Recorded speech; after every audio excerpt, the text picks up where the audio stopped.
नमस्कार, आप देखना शुरू कर चुके हैं गुड मॉर्निंग टीवी और मैं हूं आपके साथ हर्षिता मिश्रा।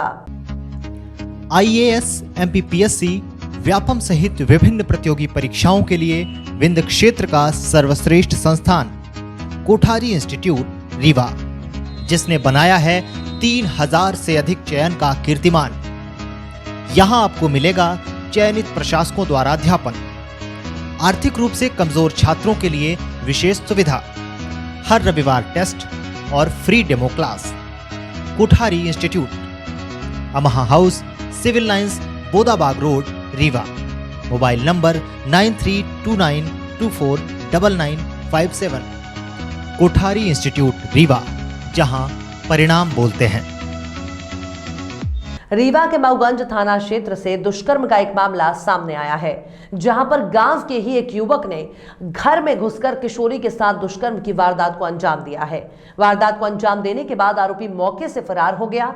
वहीं घटना के बाद किशोरी बेहोश हो गई। ये घटना उस समय हुई जब किशोरी घर पर अकेली थी। उसके माता पिता किसी काम से बाहर गए हुए थे।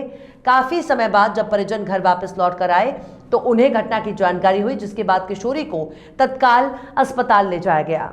वहीं सूचना मिलने के बाद मौके पर पहुंची पुलिस अब घटना की जांच में जुटी हुई है। कड़ी मशक्कत के बाद पुलिस ने आरोपी को घेराबंदी कर पकड़ लिया है।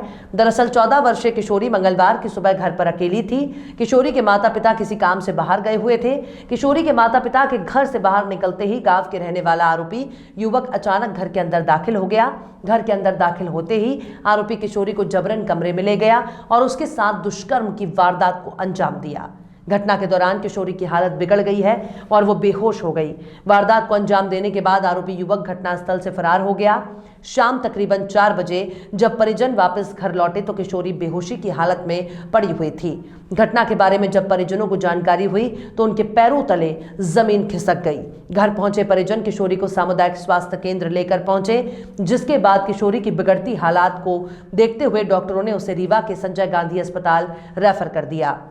घटना की सूचना मिलते ही पुलिस मौके पर पहुंच गई और घटनास्थल का निरीक्षण किया। पुलिस पीड़िता के बयान के आधार पर आरोपी को गिरफ्तार कर लिया और आगे की कार्यवाही जारी है। वहीं इस पूरे मामले को लेकर अतिरिक्त पुलिस अधीक्षक शिव कुमार वर्मा ने बताया कि पीड़िता के बयान के आधार पर कार्यवाही की जा रही है, जिसमें महज 3 से 4 घंटे के अंदर आरोपी को घेराबंदी कर पकड़ लिया गया है और आगे कार्यवाही जारी है।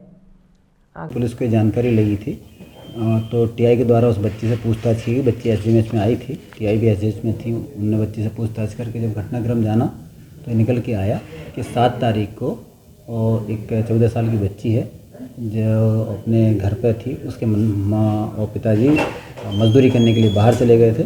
बच्ची घर में अकेली थी। उसी समय उसी गाँव का एक 20-22 साल का युवक है, वो उसके घर में गया और उसके साथ उसने गलत हरकत की, जिसके बाद बच्ची उम्र कम होने के कारण से अनकॉन्शियस हो गई। उसकी चचेरी बहन के द्वारा जब उससे थोड़ा सा पूछताछ की तो बताया उसने। उस पर उसके माता पिता आए, उनको बताया, गांव के लोग इकट्ठे हो गए और उसको पहले मऊगंज प्राथमिक उपचार के लिए अस्पताल ले गए। वहाँ से उसको 108 एम्बुलेंस के जरिए एसडीएमएच भेज दिया गया रीवा में। रीवा में फिर उसकी एफआईआर करके मऊगंज थाने में उसका प्रकरण पंजीबद्ध कर लिया गया है और आरोपी को तत्परता से 2-3 घंटे के अंदर गिरफ्तार कर लिया गया है। आरोपी भागने के फिराक में था। उसमें एसडीपीओ थाना प्रभारी की टीम के साथ तत्काल उसको गिरफ्तार कर लिया गया है। आरोपी पुलिस अभिरक्षा में उसको भी जेल भेजा जाएगा। इस खबर में फिलहाल इतना ही। आगे के अपडेट्स और खास खबरों के लिए निरंतर बने रहिए गुड मॉर्निंग टीवी के साथ। यूट्यूब में गुड मॉर्निंग टीवी को सब्सक्राइब करें और बेल आइकन भी दबाएं। नमस्कार।